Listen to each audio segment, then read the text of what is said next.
Welcome, everybody, to the January 22nd, 2026 regularly scheduled board meeting for the Monterey Peninsula Airport District Board of Directors. It is 5:30 p.m. This is our first nighttime meeting in years.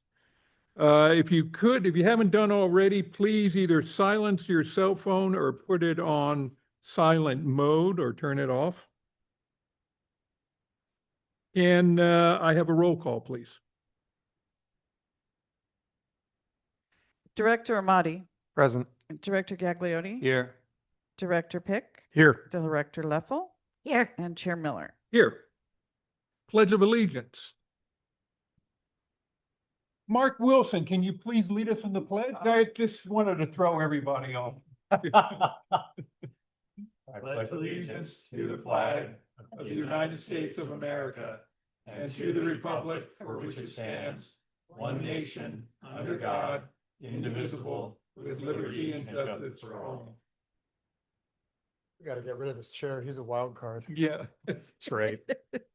Okay, communications and announcements. I have one. Okay, So we received an email from Mary Fortune a couple of Thursdays ago, and I wanted to update the board on what's transpired since then. Mrs. Fortune lives a couple of streets north of me in Delray Oaks. Her home is just inside Seaside, and her neighborhood has one of the best views of the peninsula. It's situated on one of the highest hills in Seaside.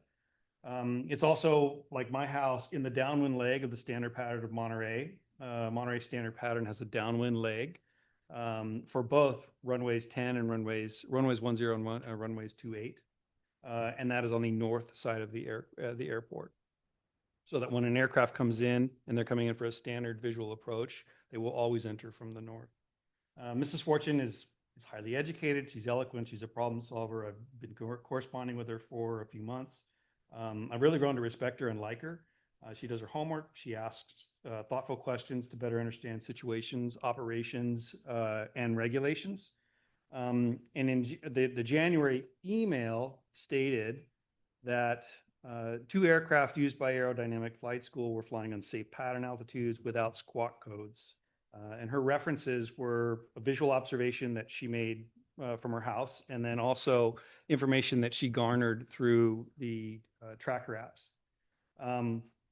The safety concern that she was raising stems from the federal regulation 14 CFR 91191 that restricts, for safety reasons, a pilot to maintain a minimum safe altitude of 1,000 foot above the highest obstacle over a congested area. I've handed out to you all a copy of that regulation.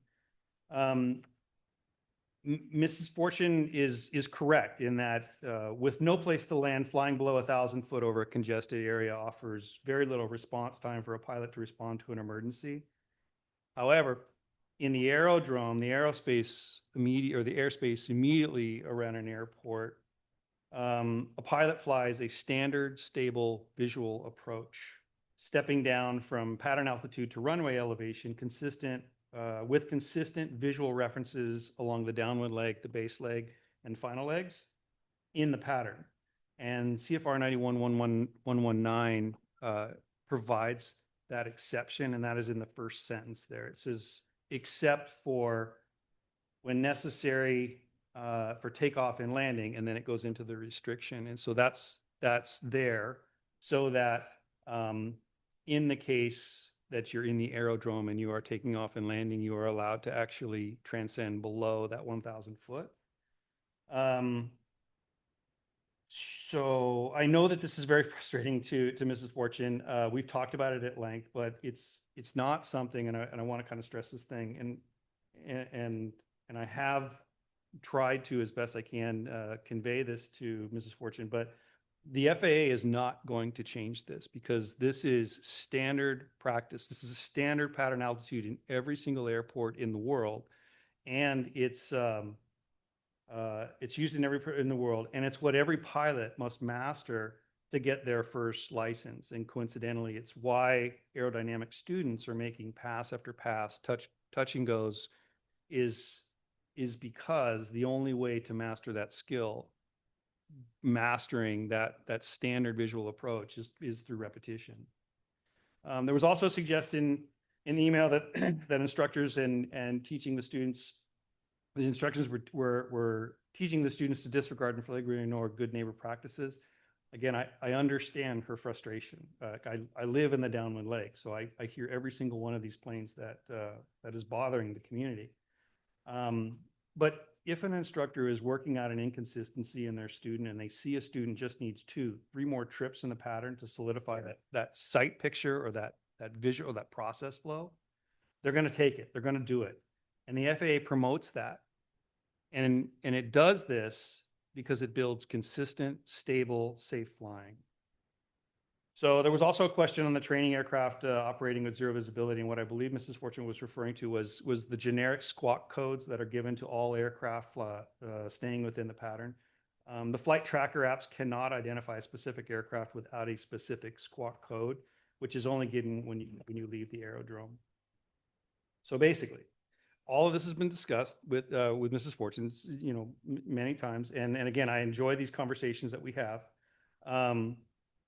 But seeing is often the best way to believe. And so last week, we met to fly the pattern and then depart Monterey airspace and observe how air traffic control, NorCal, coordinates aircraft with the tower. And I won't speak for Mrs. Fortune, but I garnered from the few questions that she asked and the remarks that she made is that she now better understands how squawk codes are assigned. And she saw what a standard traffic pattern was from her house or when we were over her house. And that was indicated on the altimeter inside the aircraft, which reports in mean sea level. And that reported 1,000 foot. And you can see that in this image here. My nav equipment downloads all my tracks, and so I can bring out real data. This is actual flight data from my aircraft, and you can see in this also too. This is what a standard pattern looks like. We flew two standard approaches, and the part that is parallel and north to the airport is the downwind leg. Then when you turn 90 degrees to the right, you're on the base leg. And then when you turn another 90 degrees to the right, you're on the final leg. And you can see the icon there of the aircraft. That's about where my house and where Mrs. Fortune's house is. And at that point, we were 1,100 foot. Now, I want to say that that's MSL. And to Mrs. Fortune's point, is that she lives 100 foot, probably about 100 foot above the elevation of the airport. And so her house is probably 800 feet above ground, or the standard traffic pattern altitude is probably 800 feet above her house, AGL. So in that day, no problems or issues were resolved. I mean, but what I hope comes out of that is that there is an influential person out there in the community, Mrs. Fortune, who can still have issues with the airport, but maybe better understands and can convey that the airport, the controlled airspace, and the pilots are all part of a system. And that's the standard operations and the procedures are all in place for safety for both the pilots and for the community at large. So if you got any questions, I can answer those, but that's how I responded to the email. Thank you. Yeah. When you told her you were 800 feet above her house, how did she respond? Did she think that was 800 feet, or did she? Well, I don't know. I don't actually know what the age. I'm assuming that that's what it is, just because. But what we saw is I mean, you can see here it says 1,100. That's what was indicated on the altimeter inside the aircraft, and that actually is the only frame of reference that anyone is allowed to, because that is trammed to all of the other aircraft that are flying within the aerodrome. So we all have the same barometric pressure, which we have to, when we come into the aerodrome, we have to set it to that. We're all at the same everything, and so the distance between the AGL, the actual ground distance, or the distance to ground, may not be correct, but the relative distance between aircraft is correct. So if I'm flying at 2,000 feet and an aircraft that is flying towards me is at 3,000 feet, there is 1,000 feet between us because we both have the same barometric pressure set into the altimeter. And just, I don't want to get too far down the road. I appreciate the communication. We have on item M, pending request for future agenda, the approach departure procedure presentation. So perhaps I. Oh, this is in the future. Yeah, yeah, yeah. Yeah. Yeah, so this was just a communication and announcement. Yeah, this is just a communications. Yes, right. Sorry, so to your point, there will be an agendized item where we can ask more questions. Correct. Great. Okay. Okay, thank you. Thank you. Any other I comments want from staff? I mean, from board members? this, at noon today, the Monterey Peninsula Chamber of Commerce had its annual leadership luncheon with Secretary Panetta as our guest speaker, and it was attended by Directors Pick, Gagliotti, Miller, and myself. And we were all on stage, which you do for 35 years of being a member. And I came off the side that picked up the certificates. I have the certificate, which I will give to Denise for posterity. It was a great luncheon and we were honored for 35 years. Great. Very good. Anybody else on the board? Just one brief one, Chair. I just wanted to thank the staff for all the great work supporting the service members during the holiday season. That was an awesome thing that we do and that you do. I know there was a lot of appreciation amongst the chain of command and the service members. So thank you. Yes, very good. Okay. If nobody else on the board, how about staff? Any announcements? None from staff. Okay. Public comment, any member of the public may address us on an item that is not on the agenda. If an item is on the agenda and you wish to speak on it, you'll be able to do so when that item is heard. Does any member of the public who's present in the chambers here wish to address us? Okay, join us. Hi, I'm Marlena Brown. I'm with Naval Support Activity Monterey. As someone who has to come in on the internet a lot, I will speak very close to the mic so everyone can hear me. I want to reiterate what Director Pick just said. I personally came and saw the airport lounge, and it was, again, another wonderful service provided by the airport. And I look forward to seeing the statistics of how many people used it. We promoted it heavily at the Navy. And again, thank you. It's very well appreciated. Thank you. Do we have any numbers on total attendance on that? It's an estimate and it's in the staff report. Yeah, for planning. Okay, I overlooked that. I'm sorry. Okay. Any member of the virtual audience that wish to address us for public comment, please raise your hand. Virtually. Mr. Chair, I see none. Okay. Then we go on to seating of the chair. So, absent any ceremony, we just, I guess you and me, Director Pick, we stand up and we change places here, and Denise will probably change our names around. Or We had you want- suggested. You want to stay put, Carl? We can just, no, okay. I'm looking forward to sitting where you were.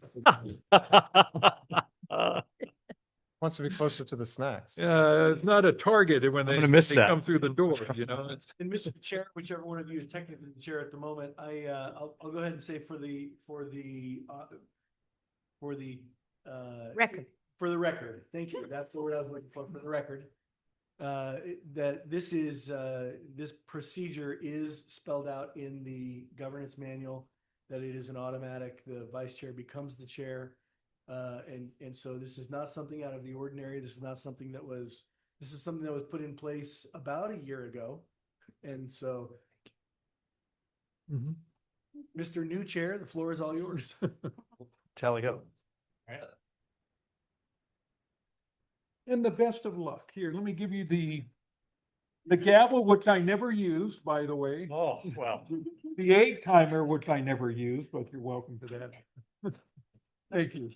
Great job. Is that 3 minutes? Yes, but I wouldn't know because I never used it. I am going to miss being next to the snacks. A coffee. Yeah. All right. Well, Carl, thank you for your leadership. Thanks for a great year. You got a wonderful touch, and I hope I can follow. I will miss all the ways you pronounced Gagliotti. Yes, Ah, except the correct way I made it. That's so funny. More Right? than the community has noticed this. But I'm in good Knowing you- company, I have to say. Just like, he's like the butcher, man.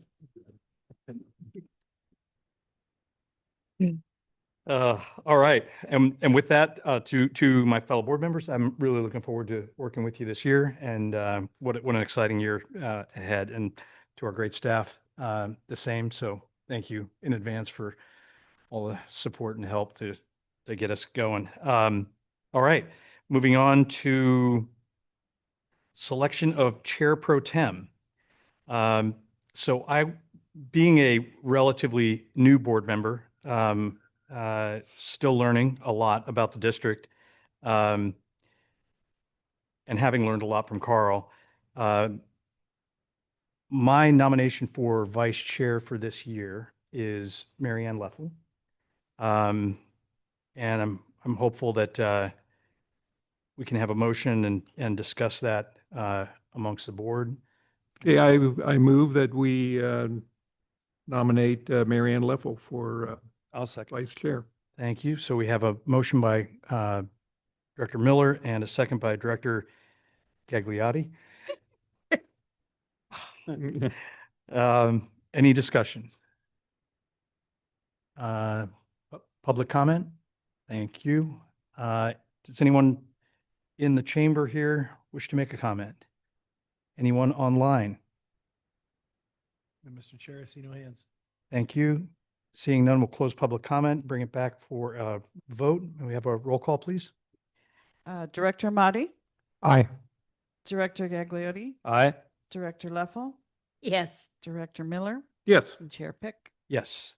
Thank you. thank you. Thank you.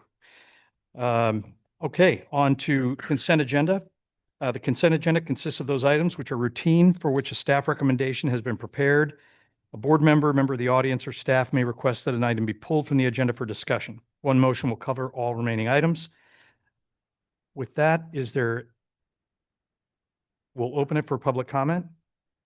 Any public comment on the consent agenda in the room? Online? Seeing none, we'll close public comment. Does anyone wish to pull a item from consent? Comment? Chair, I would move approval of items 1 through 5 on the consent agenda. Second. Thank you. Director Leffel moves, Director Gagliotti seconds. Any further discussion? Hearing none, roll call vote, please. Director Amati, Aye. Director Gagliotti, Aye. Director Leffel, Yes, Director Miller, yes. and Chair Pick. Yes, thank you. There are no deferred consent agenda items. On to regular agenda action items. I1 is the committee appointments by the chair. So for this year, for our standing committees, I would put forward for Air Services, Marketing, and Community Relations, Directors Miller and Gagliotti. For Budget and Finance, Pick and Director Leffel. And for Property Development and Lease, Director Amati and Pick. For our ad hoc committees, the Personnel Committee Ad hoc Committee has ended its duties. For the Local Jurisdiction Liaison, I would recommend Director Leffel and Pick. As for our liaison representatives, for LAFCO, that remains Director Leffel. For the Regional Taxi Authority, I would propose Director Amati. For Tamsi, Pick with an alternate of Miller. For special districts, Director Leffel with an alternate of Pick. And for AMBAG, Pick and Director Leffel. Do we need to make a motion for those? I think we do. Do we need public comment first? It would follow the standard procedure. Yep. You can, So- yeah, do public comment, Yep. then you can entertain a motion. So anyone in the chambers wish to make a public comment on that proposal? Anyone online? Mr. Chair, I see no hands. Thank you. Public comment is closed. We'll bring it back to the board for board comment. No comments. No comment. I'm in total agreement. Okay, I'll make a motion to approve Oh, yeah. the selection committee selections as outlined. Second. Thank you, Director Miller. Second by Director Leffel. Any further discussion? None. We'll roll call, please. Director Amati, Aye. Director Gagliardi, Aye. Director Leffel, Yes. Director Miller, Yes. Chair Pick. Yes, thank you very much. On to I2, Yep. receive a report of the airport consultant Unison Consulting. So Chris, we over are to you. going to promote Brian Drake here. He is online. So Great. give us a second for him to accept that promotion Bet. and he'll do the presentation. Thank you. Does that promotion come with a salary bump? Yeah. I was gonna ask. Very quick. Extra benefits. Brian Drake, are you available? We're going to ask you, we'll allow you to talk and accept this. Mm-hmm. Brian, you'll need to accept that promotion.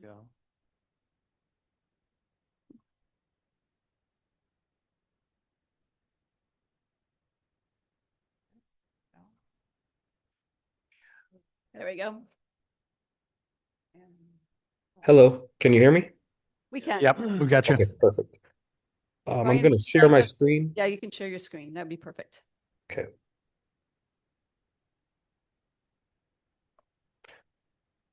Good evening, everyone, and thank you for the opportunity to present to you. So we wanted to discuss the report of the aviation consultant, kind of what goes into that report, and then important to understand kind of the key factors that are driving our projections, especially our financial projections. So kind of when we do these reports, our goal is to be unbiased and have a independent perspective and analysis. Our first goal is to demonstrate knowledge of the airport.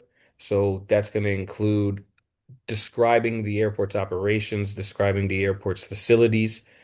And then from there, we begin to build kind of the financial forecast through multiple steps. The first part of that is going to be understanding the funding plan. So showing the impact of the funding plan on the future financials. That includes grants, PFCs, and other ways to fund the projects. Then we describe the local economic and demographic trends. This is important to show why we think there'll be future growth in the traffic or sustained growth in the traffic. Basically, calculating that demand for future traffic. Once we put together all those different sections, we then build to the traffic forecast.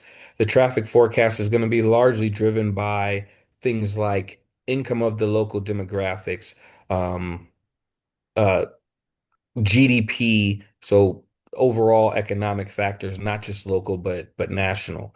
And then finally, that goes to the financial forecast. And the financial forecast will include different metrics that the industry looks for, which I'll discuss in future slides. And finally, sensitivity analysis. This has become a little bit more important lately. Whether it be bankers or rating agencies have asked us to do additional sensitivity analysis. We traditionally would do a base forecast and then a low forecast. Lately, we've seen requests for no growth forecast or forecasts that show kind of a significant drop off just to show the impact of that.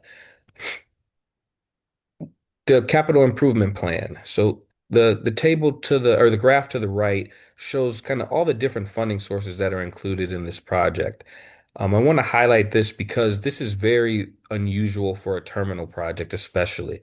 There's a significant amount of discretionary grant funding that is part of the overall project. We don't typically see that. So that is a testament to the district for their relationship with the FAA and being aggressive, trying to obtain that additional funding. The PFCs, you'll see a small piece of PFCs there. Those are what we call PFC pay-goes. That is to pay for a project as the project comes. We also are assuming that PFCs will be used to pay a portion of the debt service. So once again, not only doing a good job of receiving and maximizing grant funding, but also maximizing the use of the PFCs. And then finally, the TIFIA funding. This is a unique funding source. Hopefully, Monterey will be the second airport to receive this funding source. But as you probably are aware, Monterey qualified as a rural community. That means that the interest rate on that loan will be equal to half of the treasury rate. So, very attractive rate for borrowing. Some economic indicators and local demographics that we wanted to highlight. So, as you probably are aware, Monterey County residents have a higher propensity to travel than most of the country. Um, Within the last 12 months, more residents from Monterey County have traveled, and Monterey residents spend more on air travel than the average U.S. resident. This is important for an airline when they're deciding, is there demand at this airport?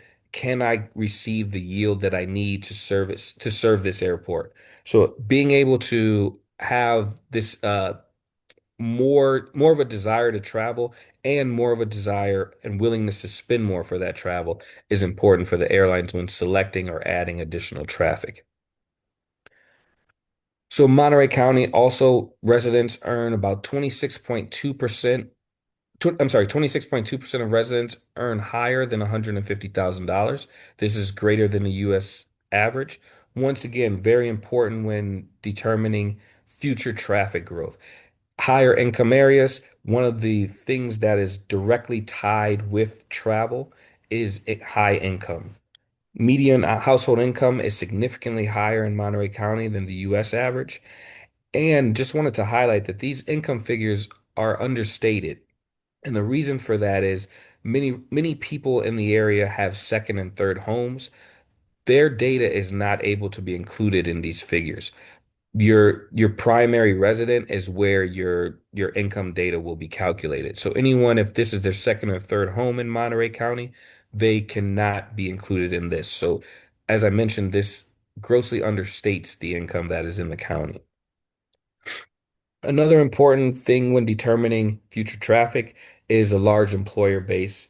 Um, this means that people will be traveling for meetings, will be traveling for, different things, not just leisure travel, but for business travel. So business travel is a very important demand and very attractive to airlines when considering service because they can typically charge higher for a business travel than a leisure traveler.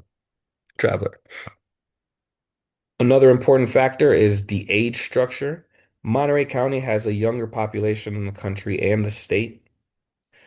This provides flexibility to employers. It allows them to be able to hire for different ranges of services. And that younger population will age into the primary air traffic demographic, which suggests future continued growth.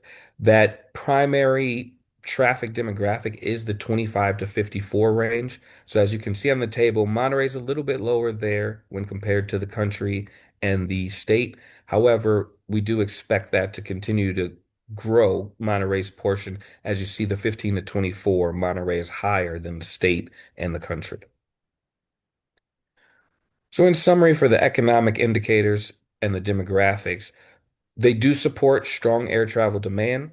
The high income area is directly related to increasing traffic. Strong need for business travel is another thing that we use to project that future traffic. And the younger population will age into the most important flying demographic, which shows that we do expect future traffic to continue to grow and demand to continue to be there. Once we collect all that economic and demographic data, we run a regression analysis to determine the traffic forecast. The traffic forecast, the current one, shows a base case with a 2.7% compound annual growth rate from 2025 to 2030. So it reaches 370 and 563 employments in 2030. The low case, which once again we use for scenario analysis and sensitivity analysis, the low case is a 1.4% compound annual growth rate from 25 to 30. So the employments reach 342,000 by 2030. We do a high case, but over the last few years, no rating agencies or bankers are interested in the high case, but we do it just to show the impact of it. So in the high case, we show a 3.9% compound annual growth rate from 25 to 30, reaching almost 400,000 employments. And just for reference, the 2024 employments was 311,000, approximately 311,000. And once we complete the traffic forecast, that's kind of the last piece that goes into the financials. So we not only project our financials, the non-airline revenues, but also the airline revenues. That traffic forecast is going to have an impact on several of those different revenue categories. The one measure that's very important is the airline cost per enplaned passenger or airline cost per employment. It's an industry-wide metric used to compare airports. There are flaws with the measure, especially when comparing, but it is something that we have to do. It is something that's very expected when in the industry and when doing these types of deals. It does measure the airline costs, so that includes your terminal rentals, your landing fees, your apron fees, and it basically divides that by your employments.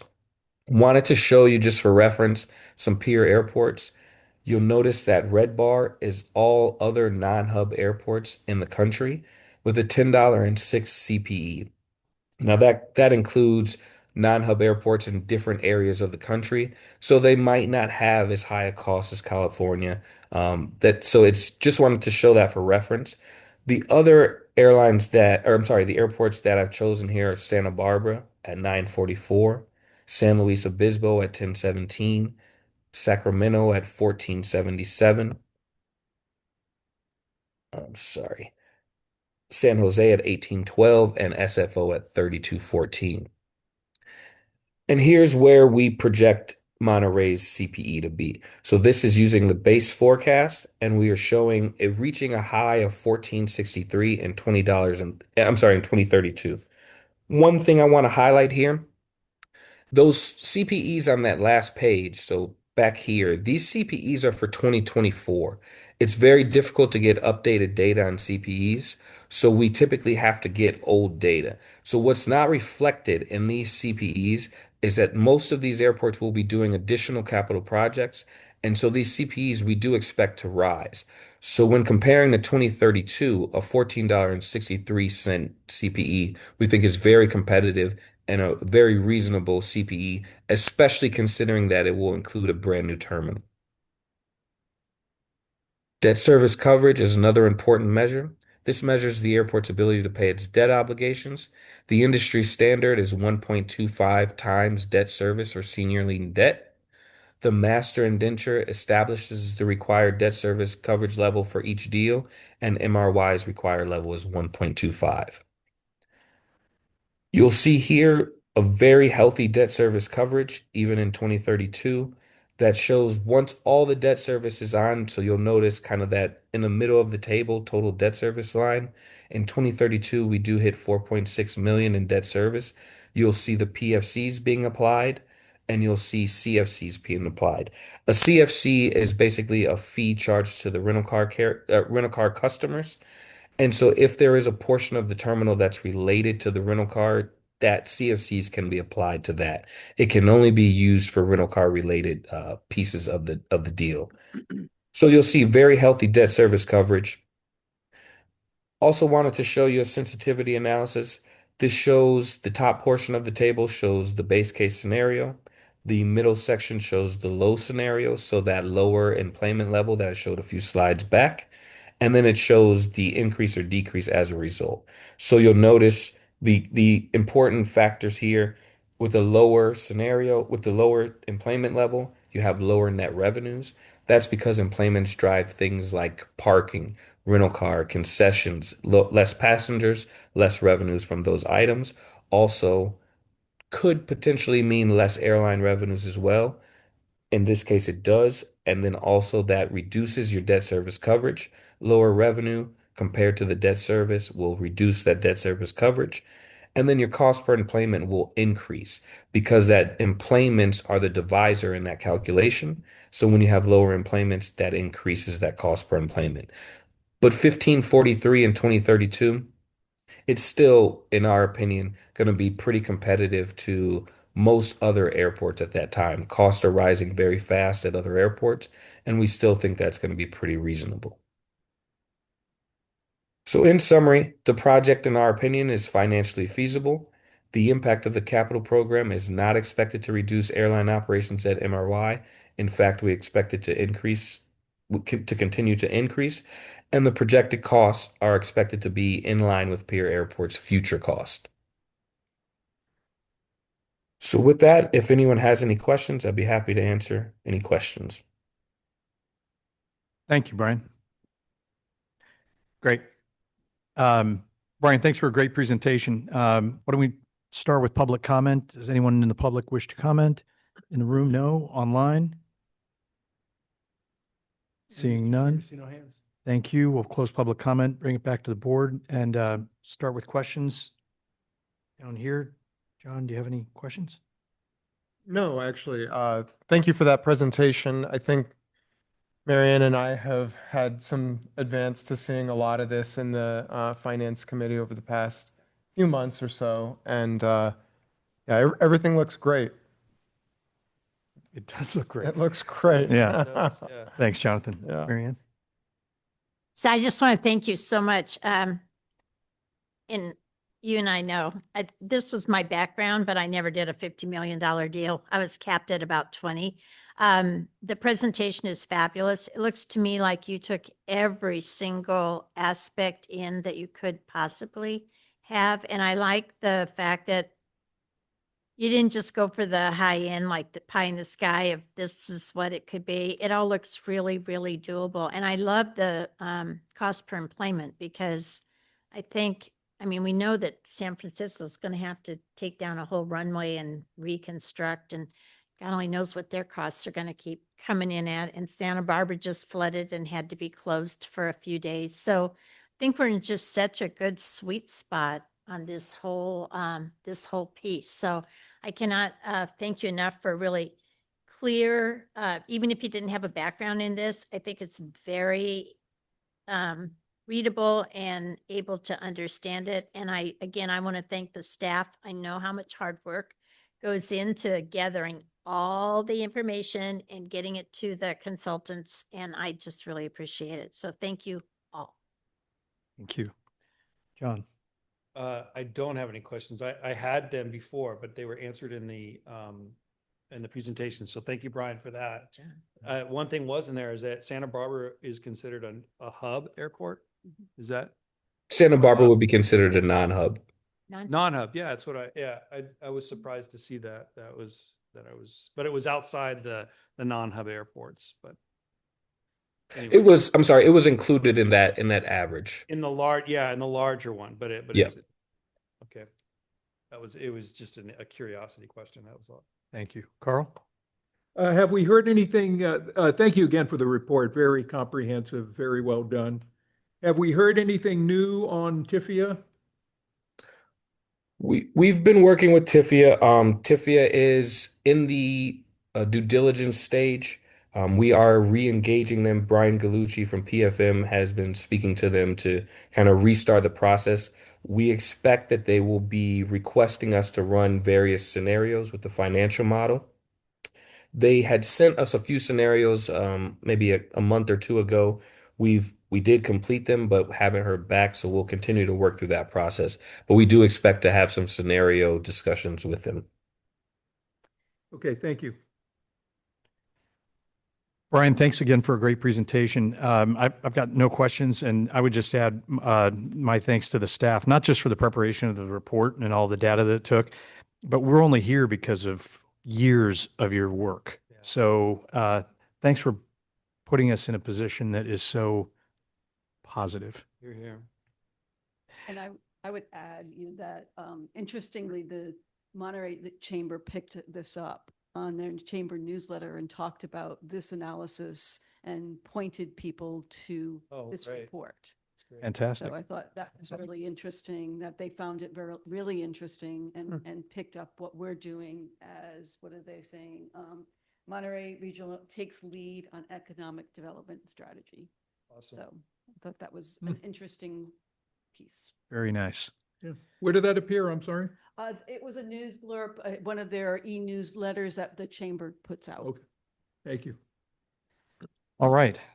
So having received this report, is there any motion necessary or Nope. are we done? All right. Thank you so much. Brian, thanks again. Thank you. Nighty night. Is he in Chicago?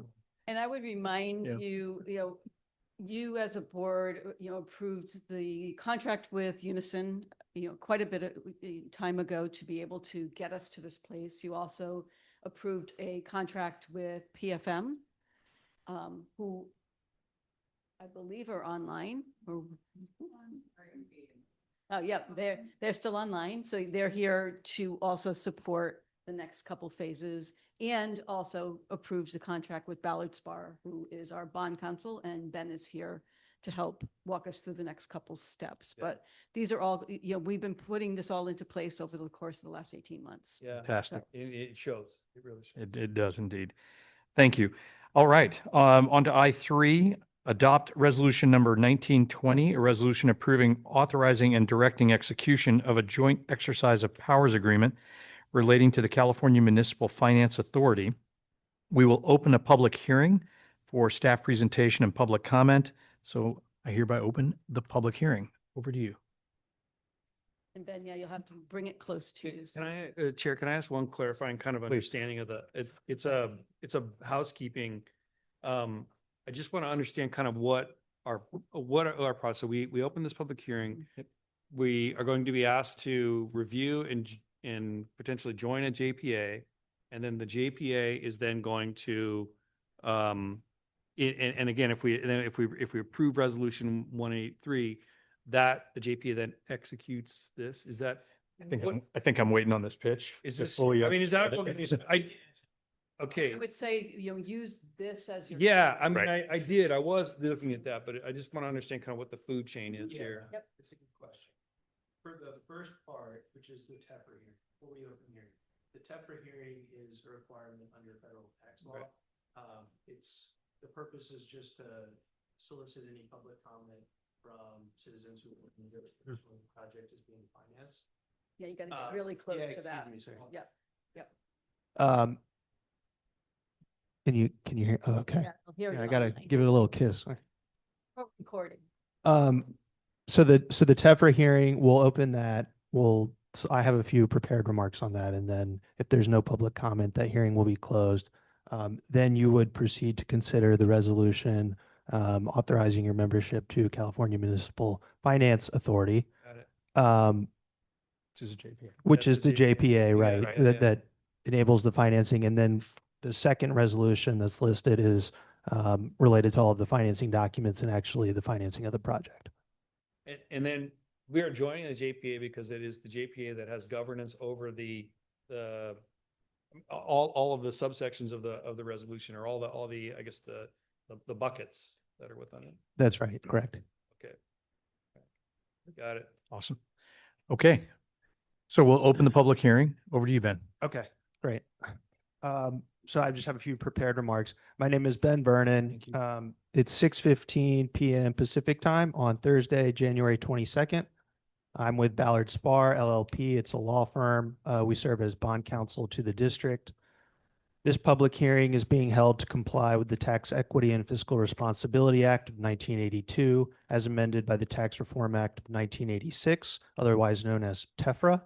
The law requires public hearings on certain types of bonds used for projects, such as the notes being considered at this hearing. A notice of this hearing was published in the Monterey Herald. A notice of the hearing was also made available on the district's website, both pursuant to applicable law. The notice described the financing of the project and the issuance of the notes. the purpose of this hearing is to give the public an opportunity to provide public comment. With that, is there anyone present here or online who wishes to provide public comment about the project? They'll be allotted up to 5 minutes. Anyone in the room? Online? Online? Seeing Okay. none? Hearing none, we will close the public comment period. A report of this hearing will be submitted to the executive director of the district, who's required to approve the issuance of the notes on behalf of California Municipal Finance Authority as a member. We therefore would conclude this hearing. Thank you. Okay, thank you, Ben. So we'll close the public hearing and bring it back to staff. Can I also ask just another question? We opened a public hearing to just get specific public comment on that. This is now still, this is now just open session, just regular. Right. That's correct. Okay. Yeah, and I'll tell you, it's a quirk in the law because the reality is these are all public meetings anyway. Yes. Right? And the public can comment on this anyway. So the only thing we're really doing is saying, we'll open the public hearing because in some of the statutes, it requires that. Yeah. And, you know, it's kind of an old holdover Okay.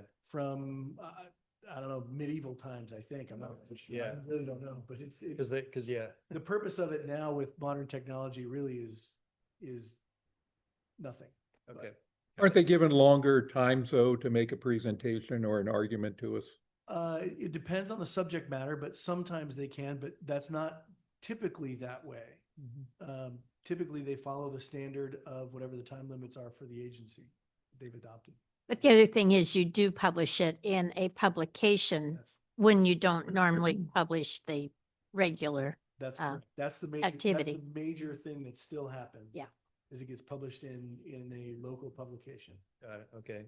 I don't mean to derail this, but I'm. No, not at all. Not at all. I just needed clarification. Good to understand. Thank you. Yep. Okay. So, So with that, you have in front of you resolution 1920 for consideration. Yeah. There is a staff report Mhm. that goes along with this.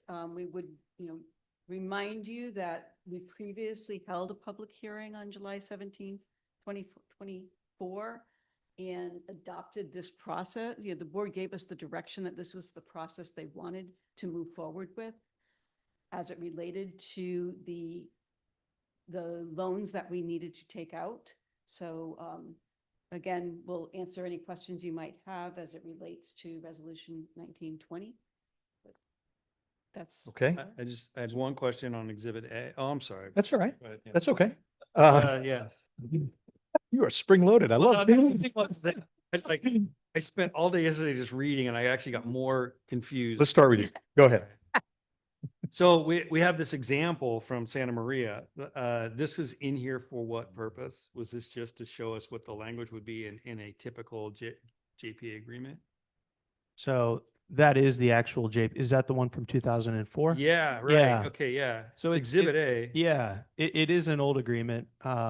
That's the current form of agreement. And then we sign on to it. Is And that- you would sign on to it. and Got then it, you would understand. become a member. Okay. That's exactly right. All right, okay. That was it. That was really my only, the rest of it, I just wanted to be. Yeah, no, that's a great question. Let's see. We've been out, yeah, we've done public comment on this. Okay. Carl, any questions? No. Okay, Mary Ann? I just think it would be good for the whole board to kind of go through this because Director Amati and I did have the opportunity in finance, but you all have not had that. Right. And so I don't know who wants to do it, but I do Yeah. think it would be good before we vote. Everybody Okay. sees it.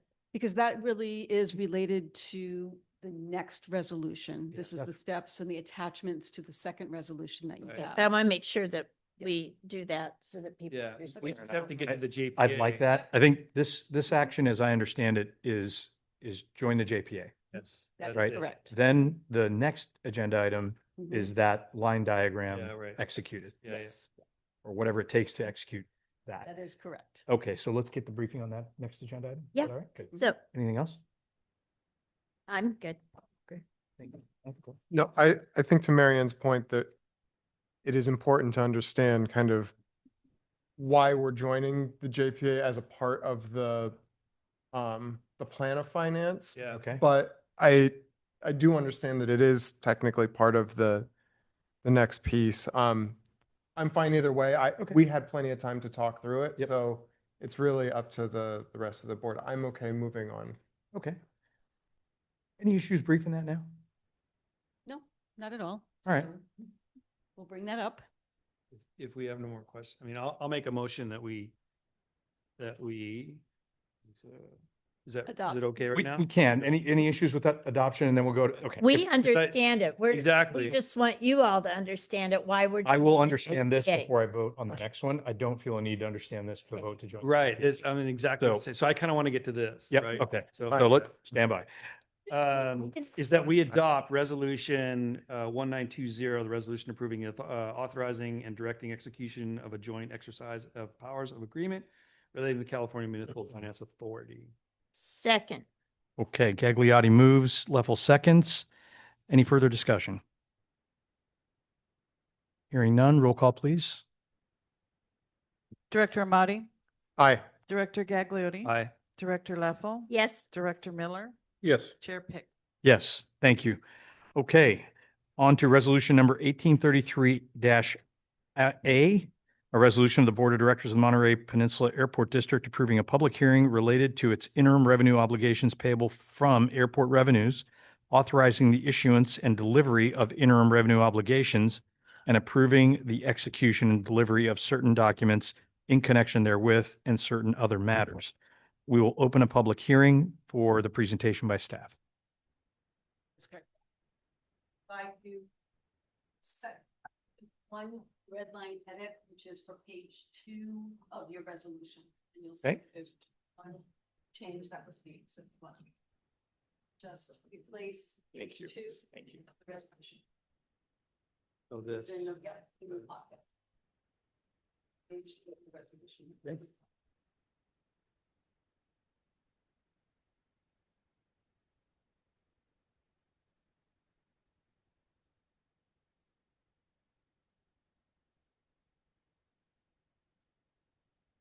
Okay, so I will start.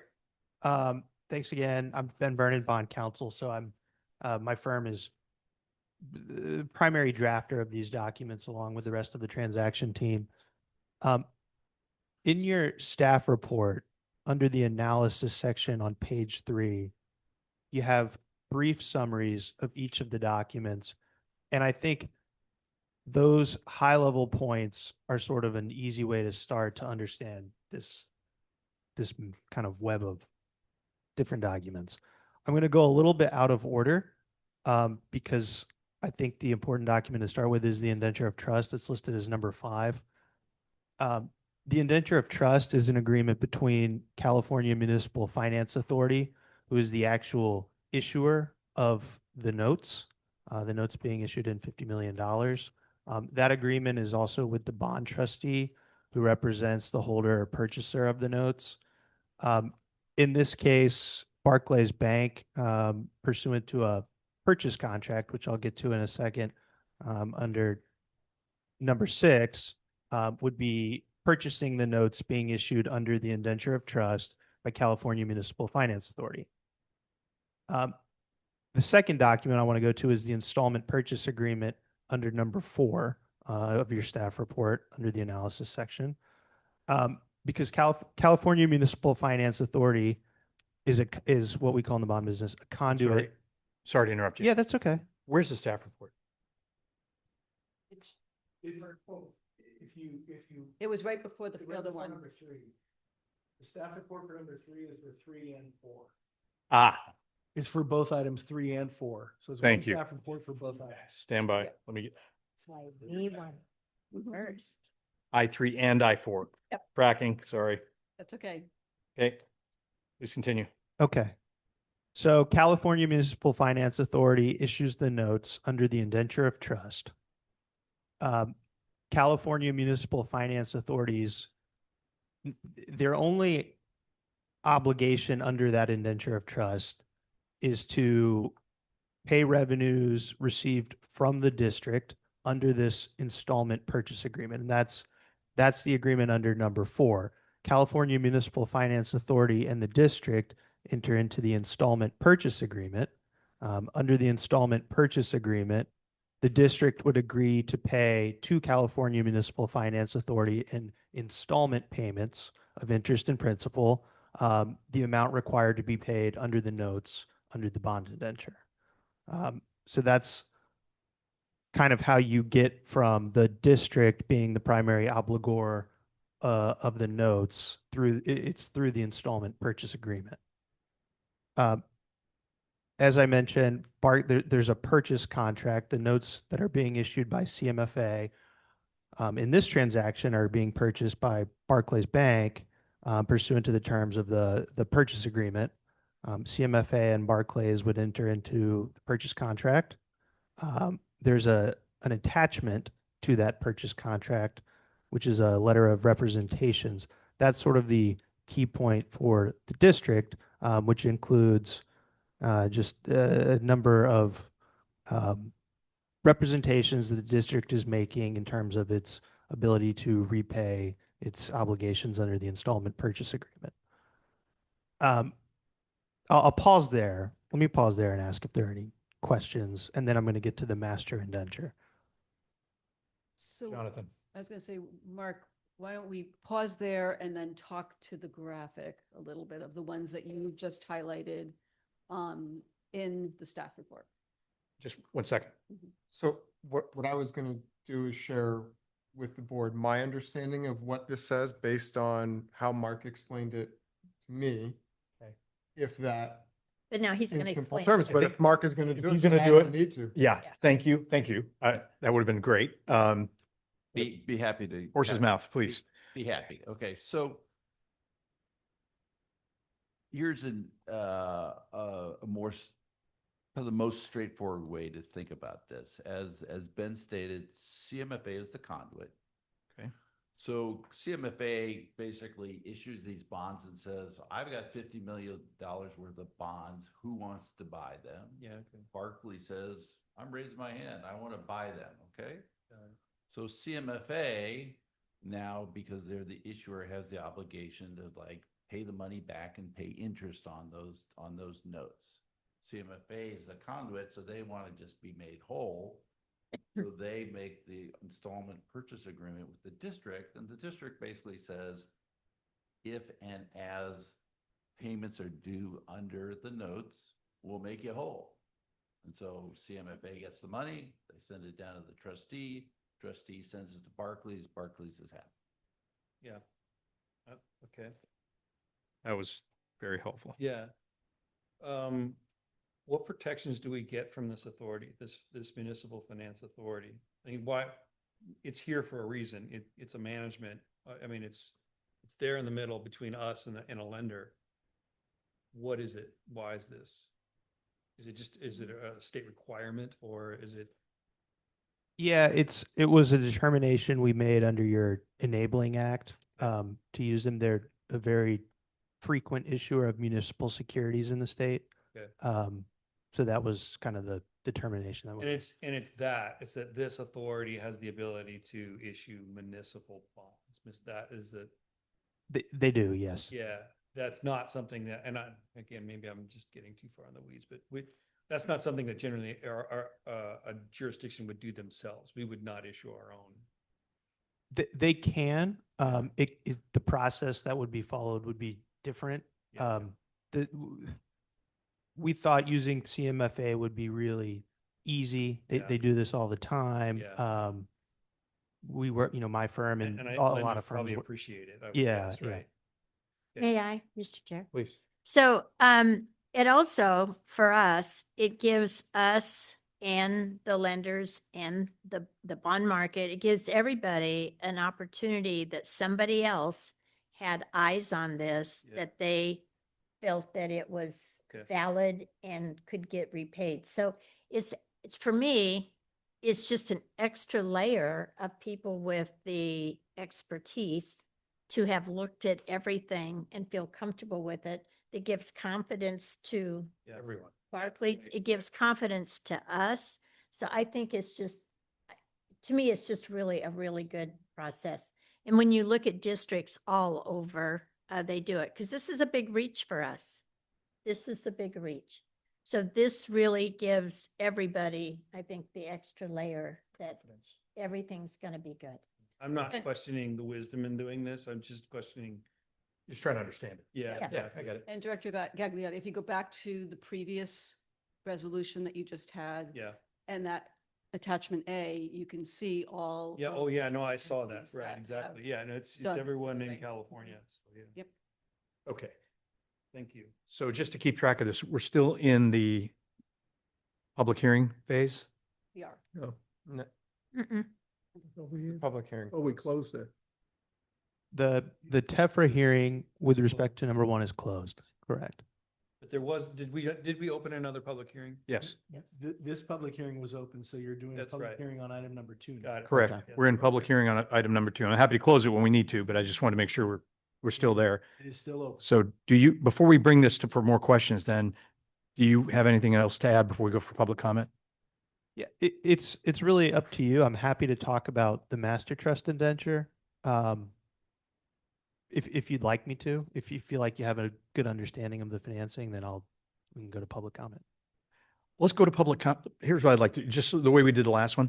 We'll do public comment, we'll close the public hearing, and then we'll bring it to the board for discussion, just for mechanics. So public comment in the room. Public comment online. And Mr. Chair, I see none.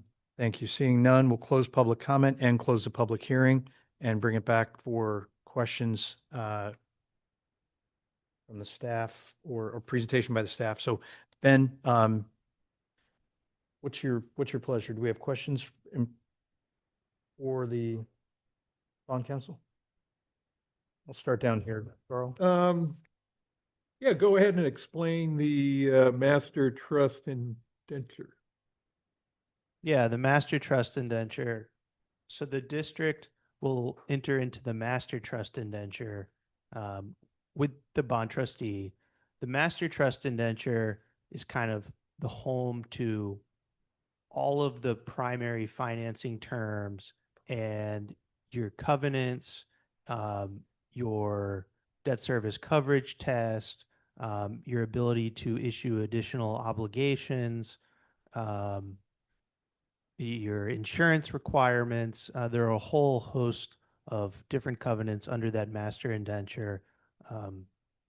That's sort of the primary purpose of that document. And you enter into that document with the trustee who acts on behalf of the bondholders.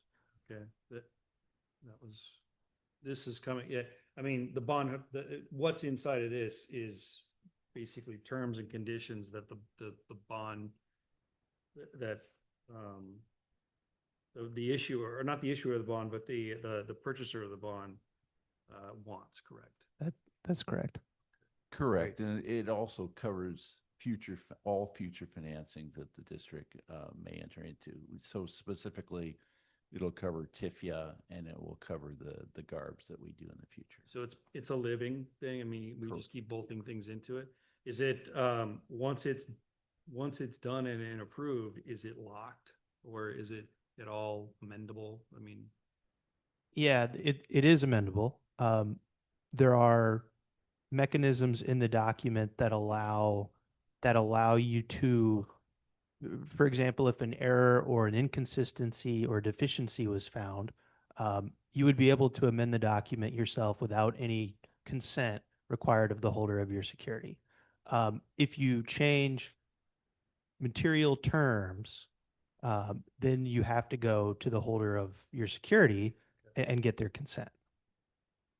and as you said, there's going to be more than, there's going to be, well, so also too, in the food chain here, Barclays is actually funding, they're buying the notes, correct? So the $50 million is coming out of Barclays account, correct? Correct. Where is Computer Share Trust in this? They- Is that our bank or is that our? No, they're the trustee and they receive the proceeds Okay, and they hold the proceeds. And then if you see the bottom right-hand boxes, you're going to submit to them draw requests for capital. And then they're going to fund us out of the proceeds that they will hold. Okay. So if and when we would ever make a change in the MTI, it would be between us and the trustee here, or do we go all the way back to Barclays? It would be between, it depends on the Yeah, change that you're okay. making. Right, meaning, Yeah. like, okay, Yeah. I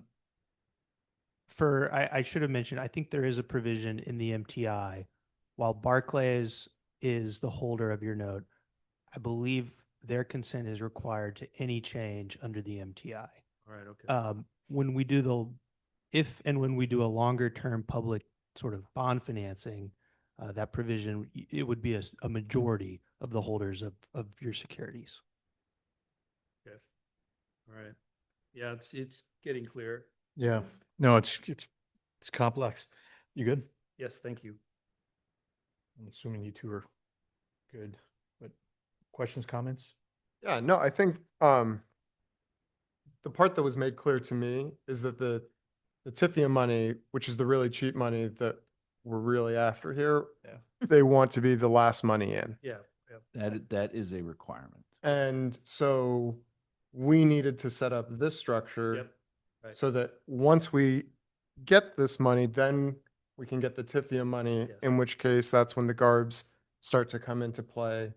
And I took way too much of Mark's time in our finance committee last month in order to really dive into all of this. Yeah. I feel very comfortable with this structure and I feel like I understand why it was done. And I also feel like the CMFA, the board voted, I think, Chris, you were saying back in July 2024. of 24 or something like that, in order to utilize this structure. Correct. So- The board gave us direction that this was the structure that they wanted, that they entered into under that public hearing then. Yeah. And now we have, that's why this says A after it. So it's updating that resolution with the meat now behind it. Yeah. Got it. But in the interim, CMFA has already met and accepted us into the The JPA. JPA. Yeah. Correct. We were getting our dowry together. Now we have a suitor. Nice. It's a good Love it. analogy, actually. Yeah. Thank you. Thank you. Great. I have nothing. I have maybe one Okay. one small question here. Yeah.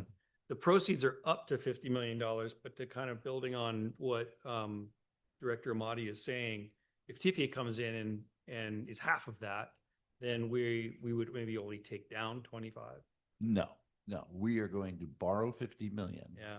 And then that will be repaid with TIFIA proceeds and GARB proceeds. All right. Yeah. So we are on the hook for Barclays is saying they want.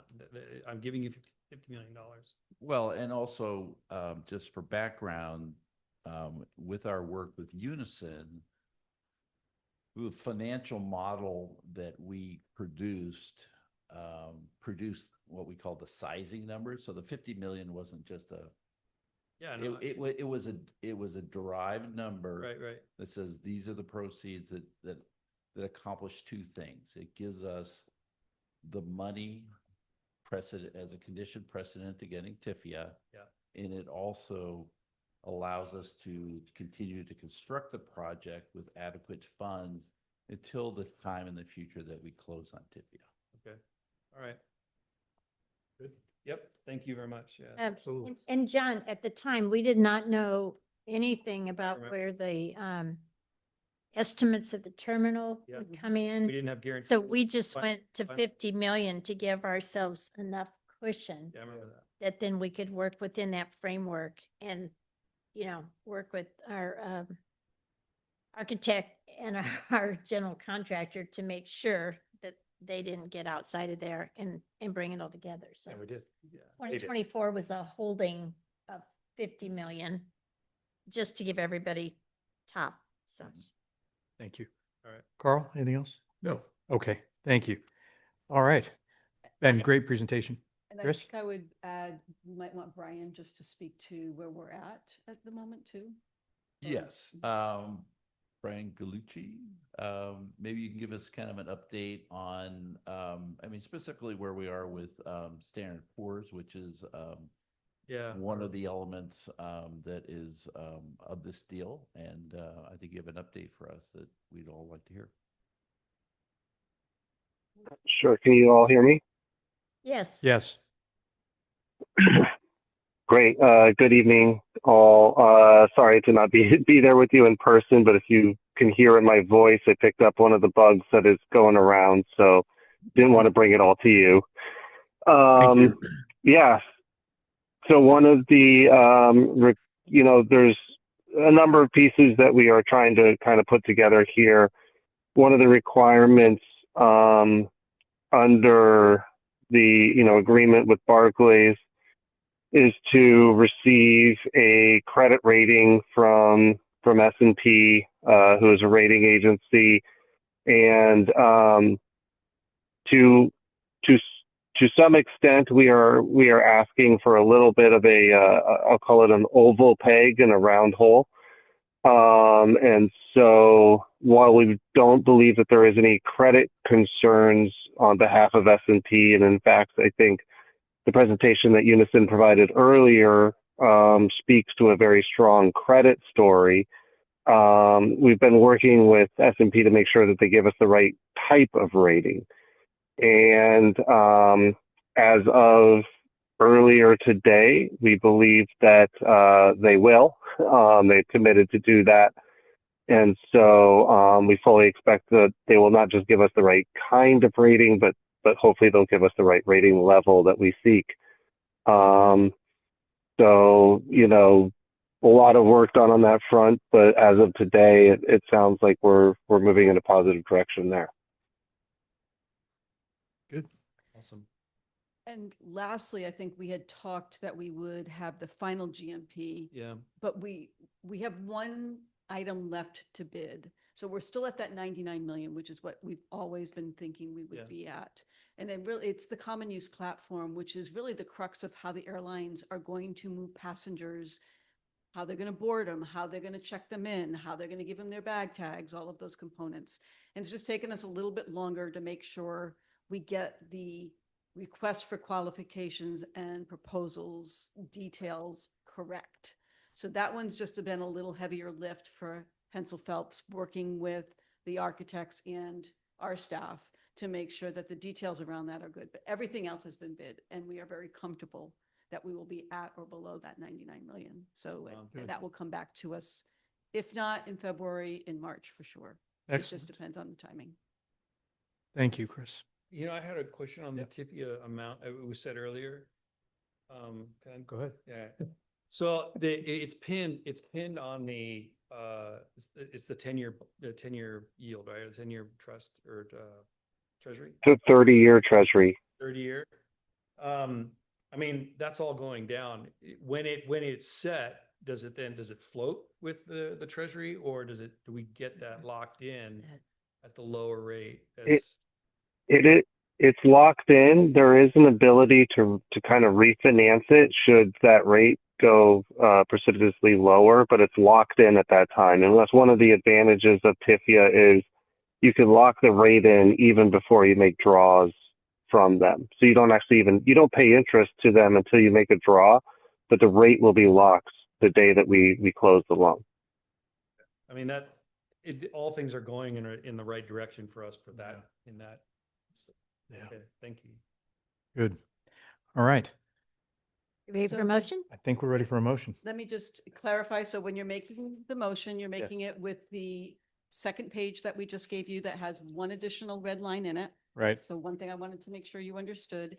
And when you're doing this, you are adopting all of the documents that are in the binder here. So all the attachments are included in this one resolution. that Okay. you have. You want to give that a go?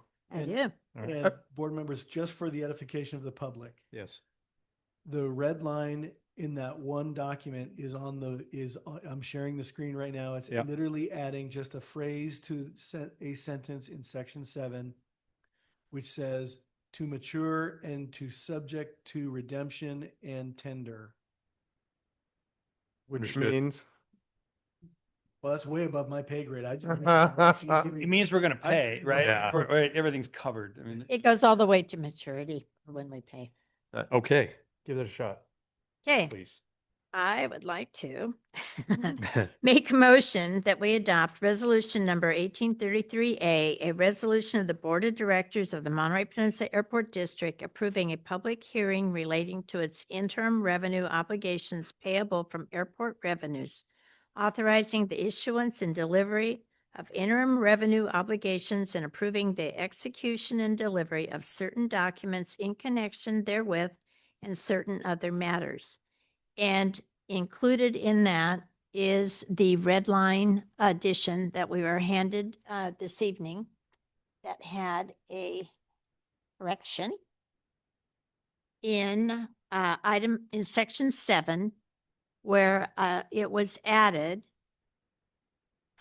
to mature and be subject to redemption and tender, comma, all after at a variable interest rate.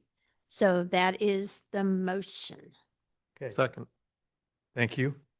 Do we need to clarify that with all attachments? In the motion? Let's do that. Okay, Yes, and that to make- includes includes all of, attachments. that includes attachments A, B, C, D, and E as presented to the board and to the public this evening for resolution 1833A. Accept. All supporting the documents. Jonathan, good with the second? I The am. second, you're good with that. Denise, do you have the motion? I do. The title of the resolution and including the addition in section 7 and including all attachments, supporting attachments. perfect. Thank you, good Very work. good. Okay, any further discussion on the motion? Seeing none, we'll have a roll call vote, please. Director Amati, Aye. Director Gagliardi, Aye. Director Lepo, Yes. Director Miller, Yes. and Chair Pick.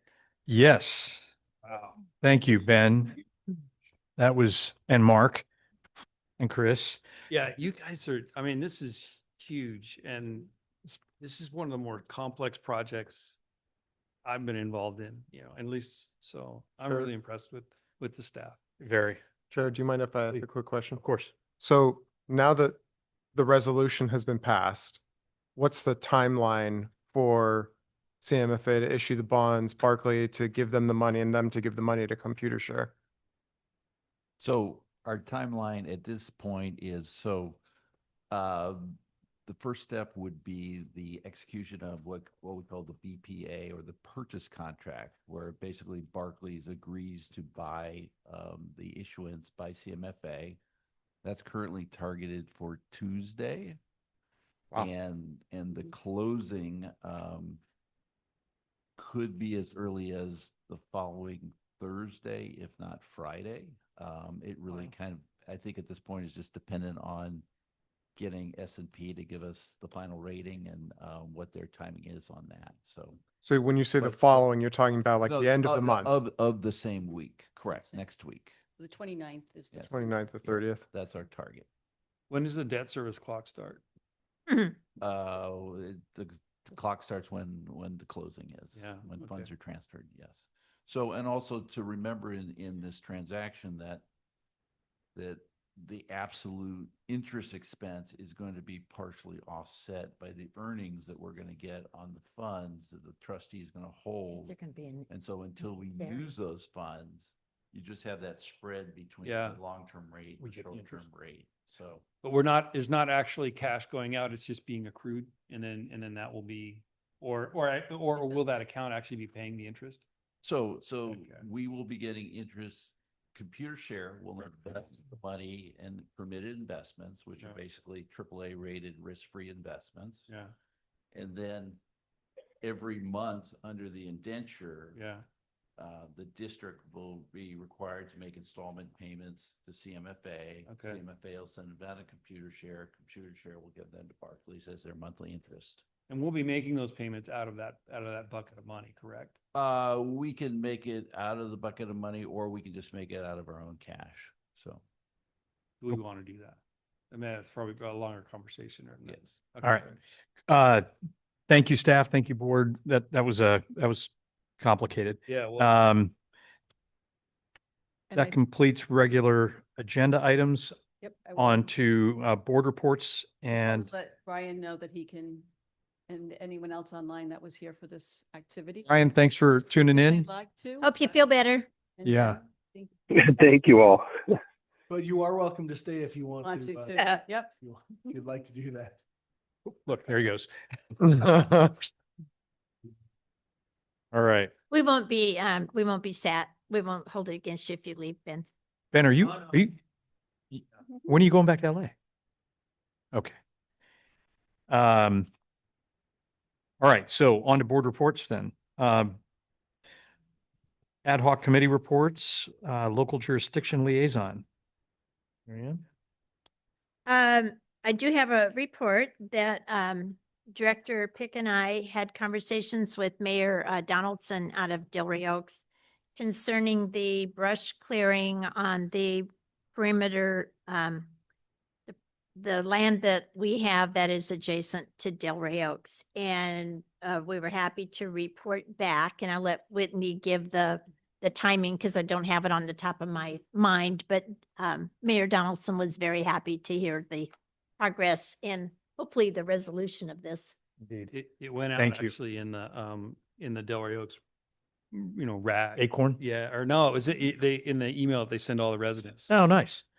They're Whitney, very- you want I to? could give you a couple of comments on it. Please. So we've been working in collaboration with the Monterey Fire Department, who's looped us in with CAL FIRE, and we have our project scheduled to begin next Monday, the 26th. Yoo-hoo. Fantastic. Thank you.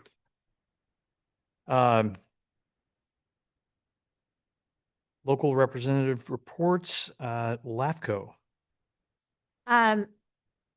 LAFCO is meeting on Monday, and we are anticipating that shortly we will have the application in for the annexation of over 700 acres for the city of Gonzales. So the staff is working through some details right now with the city. And the attorneys, I believe, are meeting tomorrow, and we will have probably a closed session item on that on Monday. But that's what I have. And the recruitment for the executive director is open, and it is getting ready to be publicized. I know that they've already talked to people about it because LAFCO's kind of an interesting closed unit. Yeah. And so there are evidently several people who work within LAFCO within the state who are interested in the position, but it will be posted within the next 10 days. I Thank you. think I had heard it's open to everyone except Chris Morello, right? Yeah. Absolutely. Just wanted. Thank you. Regional Taxi Authority did not have a meeting, nothing to report. TAMSI, Director Miller? Well, normally the TAMSI meetings are on the fourth Wednesday, except in December, then they do the first Wednesday. So I already reported on this. Just to refresh your memory, before the end of the year, this year, they will have the adaptive signaling in place. They are still moving forward with planning to put roundabouts in, starting on the Salinas side, working towards Monterey. So they don't know at this time if the adaptive signaling will meet their needs, but they'll have Plan B ready in case they do. Fantastic. Thank you. Special districts, Director Lovell. We had, I think, a very informative presentation from Supervisor Chris Lopez from the 3rd District. And he talked about a lot of the things that go on in the Salinas Valley. And,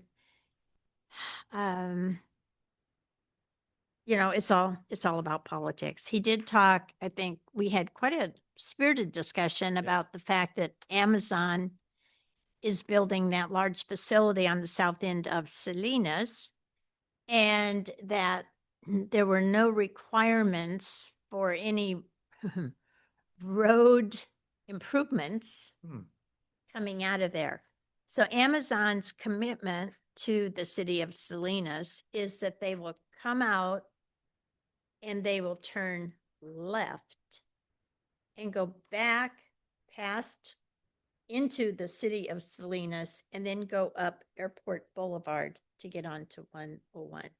which is going to be very interesting. So they will not go to the road that is to the right of Amazon, where the door company is. They will not go there and turn right and then go under that railroad overpass to enter 101 in the left lane.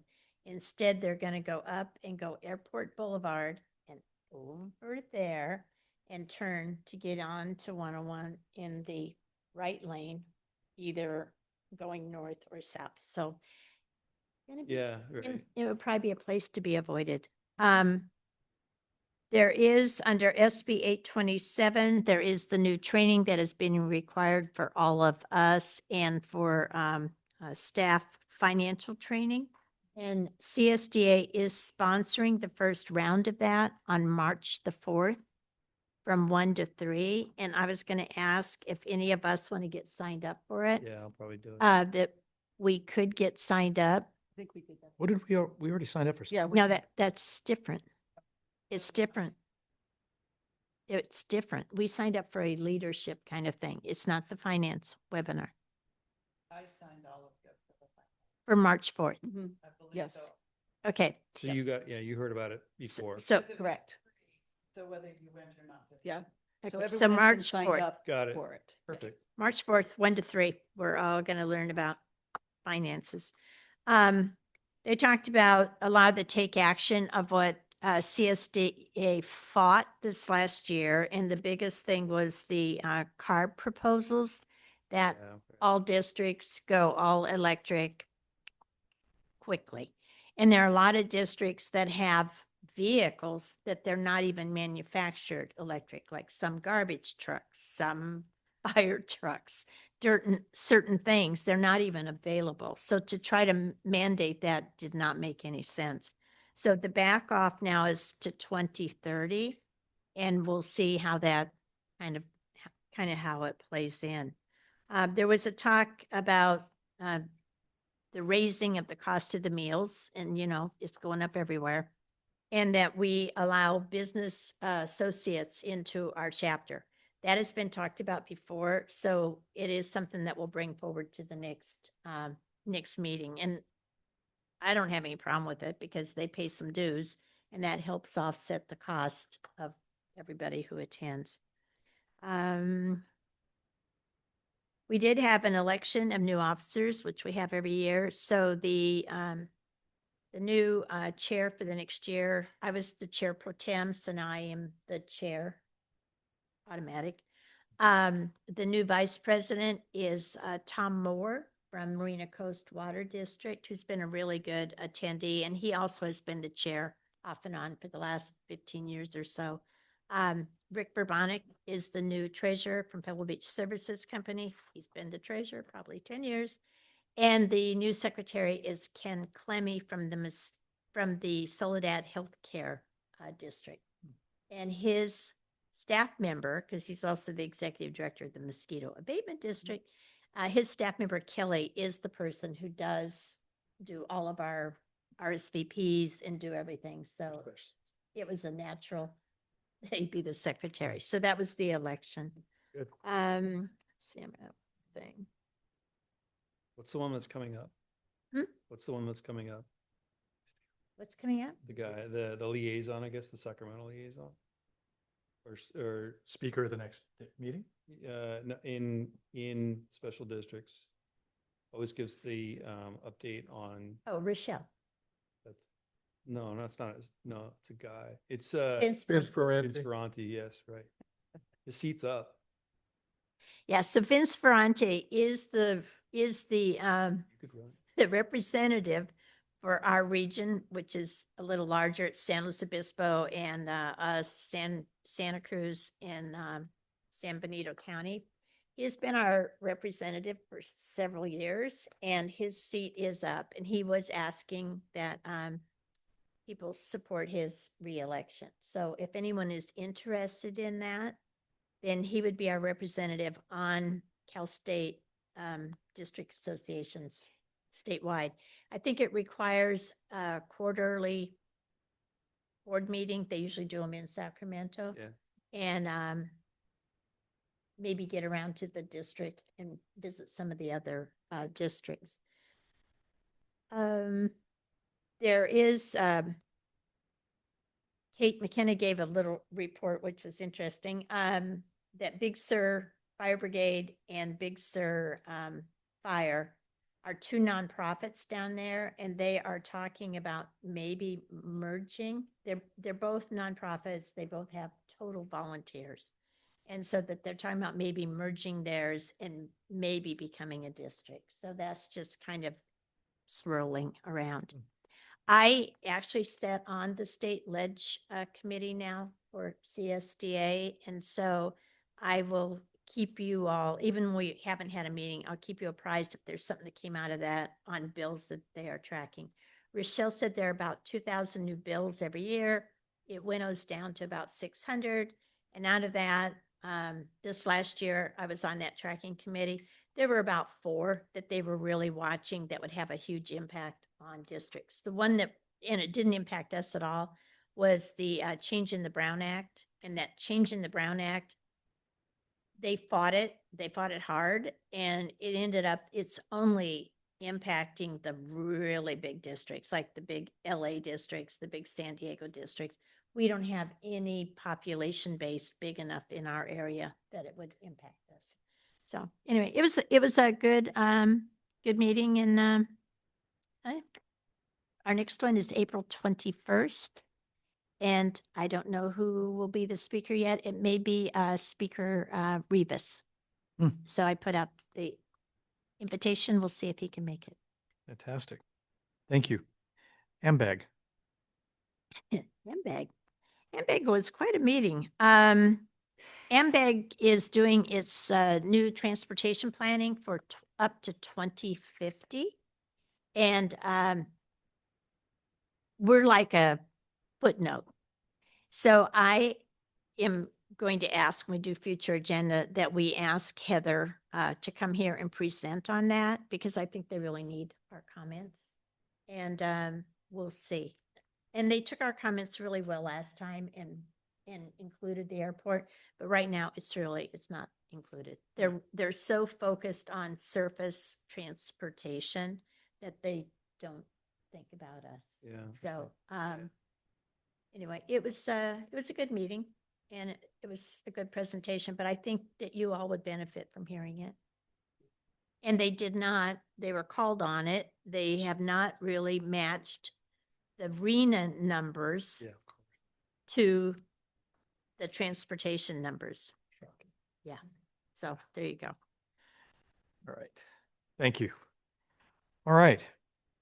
Board reports on conferences and events attended by Monterey Peninsula Airport District expense and is approved by the board. Any reports from board members? Yep. None? All right. That concludes our open session agenda. We'll be adjourning to close. Did we close the public? We did, I'm sorry. Yeah, we did.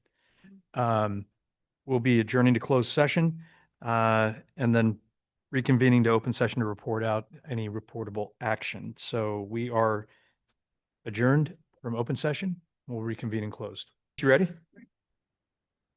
Okay, we are 7:18. We are back in open session. And Scott, would you like to report out?